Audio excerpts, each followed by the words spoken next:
ለብቻችሁ በር ዘግታችሁ የምታለቅሱበትን ጉዳይ የስውሯ ማርያም ዛሬ እንባችሁን ትጥረግላችሁ። ለቅሶ ከቤታችሁ ታስወግድላችሁ። እንባ ከቤታችሁ ታስወግድላችሁ። ትዳር ይዣለሁ ግን ልጅ የለኝም። ምን የለኝም? ግዴላችሁም እስቲ ልጅ የለኝም በሉ። ትዳር ውስጥ ልጅ በማጣት ያለው ፈተና ከባድ ነው ወገኖች። የትኛው በር ይከፈት ስላችሁ ግማሻችሁ የጤና አላችሁ፣ ግማሻችሁ የበረከት አላችሁ፣ ግማሻችሁ የትዳር አላችሁ፣ ግማሻችሁ የልጅ አላችሁ። የደስታውንም በር ይክፈትልን፣ እየነደደ ያለውንም እሳት ያጥፋልን። መዝሙር 101 ቁጥር 2 ላይ እንዲህ የሚል ቃል እናነባለን። ማይዜ ተመጽሐቤ ይለዋል። ወደ እኔ መቼ ትመጣለህ ይለዋል። እስቲ ሁላችሁም ጠይቁት እስቲ እግዚአብሔር ወደ እኔ በሉ፣ መቼ ትመጣለህ? መዝሙር 56 ቁጥር 3 ላይ መልሱን ይመልሳል። ምን ብሎ? እምነቴን በአንተ ላይ አደርጋለሁ በእግዚአብሔር ታምኛለሁና አልፈራም ይላል። እስቲ በእግዚአብሔር ታምኛለሁ በሉ። ምን አለ? ምን አለ? አልፈራም። አምላክሽ አያድንሽም ይሉኛል፣ አንተ ግን መጠጊያዬ ነህ። አንተን ተጠግቻለሁና ከጠላት አመልጣለሁ ይላል ዳዊት። እግዚአብሔርን ተጠጋችሁ ከጠላት ዳናችሁ። ድንግል ማርያምን ተጠጋችኋት፣ ያውም ታምረኛዋን የስውሯን ማርያም። እዚህ እንኳን ያዛኝቷ የእናታችን ድንግል ማርያም ስዕል ነው። እንዴት እንደሚያምር ይታያችኋል አይደል? ከፊት ለፊት ያላችሁ አንድ ስዕል ነው ማስታወሳችሁ። ከኔ ጋር ናችሁ? ስዕሉ እዚህ ጋር የለም፣ በህሊናችሁ ውስጥ ግን አስታውሱት። መድኃኔ ዓለም የማርያም ልጅ በር እያንኳኳ ምን እያንኳኳ? ምን እያንኳኳ? ዳዊት የጠየቀው ጥያቄ መቼ ትመጣለህ ነው ያለው። እሱ ግን ምን እያደረገ ነው? መድኃኔ ዓለም የእናቴ ልጅ መድኃኔ ዓለምማ ከእናቱ ጋር መጥቶ ነበረ። በሚልኪያስ እንዲህ ብሏቸዋል፣ አፍቀርኩክሙ አላቸው፣ ወድጃቸዋለሁ አላቸው። እስቲ በሉ እናንተ ወንዶች አትሸነግሉ ሴቶቹን። እንደው እህል ይበላልኝ ውሃ ባፊ አልዞረም፣ ሰማይ ሊደፋብኝ ነው አንቺን ካልሰማው ካላየው ካላገኘው እያላችሁ አትደልሏቸው። የሰው ልብ ደግሞ አታንጠልጡ። ማታገቧቸውን ስሙ እናገባለን እያላችሁ ድንግል ማርያም እንዳታሳዝኑ ነግሬያችኋለሁ።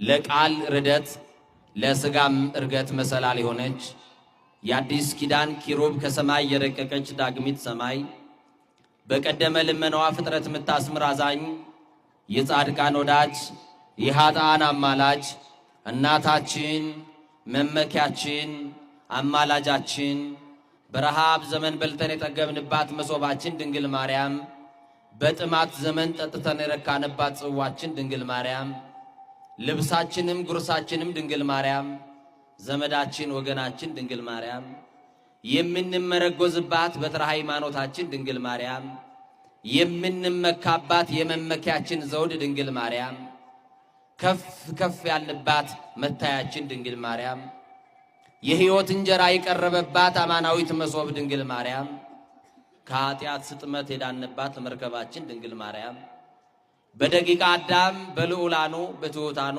በሰማይ በምድር በገነት በመንግሥተ ሰማያት በዚህም ዓለም ውድስት የሆነች የኢየሱስ እናት ድንግል ማርያም መርገመ ሥጋ መርገመ ነፍስ የሌለባት በረከተ ሥጋ በረከተ ነፍስ እያማለደች የምታሰጥ ሥላሴ ክብር የክብር ክብር ያጎናጸፏት ድንግል ማርያም ከመንጸፈ ደይን ወደ ገነት ከሞት ወደ ሕይወት ከሐሳር ወደ ክብር ከትትና ወደ ልልና የወጣንባት መሸጋገሪያችን የጭንቋ ደራሽ የክፉ ቀናችን ድንግል ማርያም እንባችንን የጠረገችልን ጉድለታችንን የሞላችልን መራራውን ያጣፈጠችልን ከሞት መንጋጋ የነጠቀችን የስውሯ ማርያም እናታችን ስሟ የከበረ ይሁን። እስቲ የተደረገላችሁ አመስግኗት። ለወላዲተ አምላክ ለጌታ እናት ለአማኑኤል እናት ያንሳታል። አመስግኗት። ሊቁ ኢትዮጵያዊ ቄርሎስ መፍቀሬ ድንግል አባ ጊዮርጊስ ዘጋስጫ በመጽሐፈ ሰዓታቱ ላይ ስለ እመቤታችን ስለ ቅድስት ድንግል ማርያም የተናገረው አንድ ነገር ልናገርና ወደ ትምህርቴ ሐሳብ ገባል። ቅድም እየመጣን ወደዚህ በመንገድ ላይ አብረውኝ በእንግድነት የመጡ አንድ መምህር ነበሩ። እዚሁም በመካከላችን ባወደ ምሕረት አሉ።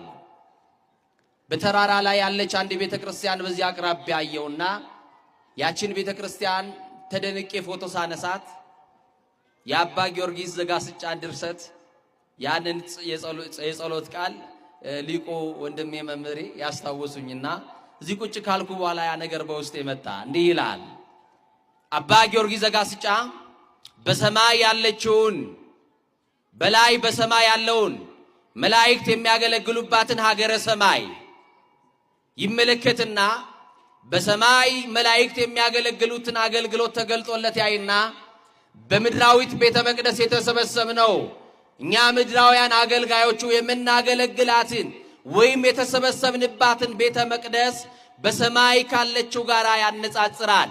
ወባቲ ለዛቲ ቤተ ክርስቲያን ሥርዓተ መላእክት አርያ ዘበሰማያት ቤተ ክርስቲያን እሰትትሜሰል በጽራርያም ዘላይሉ ወቅድስት ድንግል በሰረገላ እሳት ዘይጼውር ወኪሩቤል።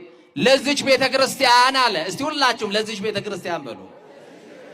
በሰማይ በአርያም ያለ ሥርዓት አላት። ቤተ ክርስቲያን ጽራርያምን ትመስላለች። ልብ አድርጉ። የቆማችሁባት ቤተ ክርስቲያን ቀላል አይደለችም።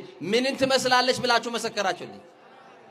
ኧረ ባዛኝቷ ምሳል በላችሁ። ሰንበት እየጾማችሁ ነው። እስቲ ጽራርያም በሉ። ቤተ ክርስቲያን ጽራርያምን እንዴት መሰለች ሲል አባ ጊዮርጊስ ዘጋስጫ ሁለቱን ያነጻጽርልናል። የሚገርም እኮ ነው። በሰማይ ያለችውና በምድር ያለችውን አሁን ሳልነግራችሁ ጥያቄ ጠይቃለሁ። ከመለሳችሁልኝ እንደው ምን አደርግላችኋለሁ? መነኩሴ የሚሰጠው የለውም። እንደው እንዳላጨበጭብ ደግሞ ማይክ ይዣለሁ። በሰማይ ያለው ቤተ መቅደስ ይበልጣል? በምድር ያለው ቤተ መቅደስ ይበልጣል? በሰማይ የምትሉ እጅ አሳዩኝ። አቤት አቤት አቤት አቤት ናፍቋችኋል ማለት ወደ ሰማይ አውርዱ። በምድር የምትሉስ እስቲ እንዳንበላ ብላችሁ ነው እንዴ? በምድር የምትሉ እስቲ ከፍ አድርጉ። እሺ አውርዱ። ለማንኛውም እንዲህ ነው የሚለው በሰማይ ያለችው ቤተ መቅደስ አለ በሉላችሁ። ታቦተ ብርሃን አለባት፣ መንበረ ብርሃን አለባት፣ መንጦላይተ ብርሃን አለባት፣ መሰዊያ አለባት። ስንት ነገር ነገርኳችሁ? ኧረ በማርያም ሂሳብም አልተማራችሁ? ስንት ነገር ተስማሙ። በመስኮት የተማራችሁ አራት እኔ ነገርኩት። ስንት ነገርኳችሁ? ታቦተ ብርሃን 1፣ መንበረ ብርሃን 2፣ መንጦላይተ ብርሃን 3፣ መሰዊያ ስንት ነገርኳችሁ? ቤት ባለው ቤተ መቅደስ ውስጥ በሰማይ ባለው መቅደስ ውስጥ በዚህ ቤተ መቅደስ ውስጥ ሲልና አይኑን ደግሞ ወደ ምድራዊት ቤተ መቅደስ ሲያነሳ በዚህም ቤተ መቅደስ ታቦተ ብርሃን፣ መንበረ ብርሃን፣ መንጦላይተ ብርሃን፣ መሰዊያ አለ አለ። እኩል ሆነ አይደለም? መልሷ። አሁን ብልጫ ብላችሁኛል አይደል? ምን ሆነ አሁን? ቆይ ደግሞ አሁን አትቸኩል። እኩል አይደለም፣ የሚበልጥማ አለ። እግዚአብሔር ከሁላችን ጋር ይሁን። አሁን በሰማይ ባለው መቅደስ ውስጥ በሉ። እንደው ተቸገሩ።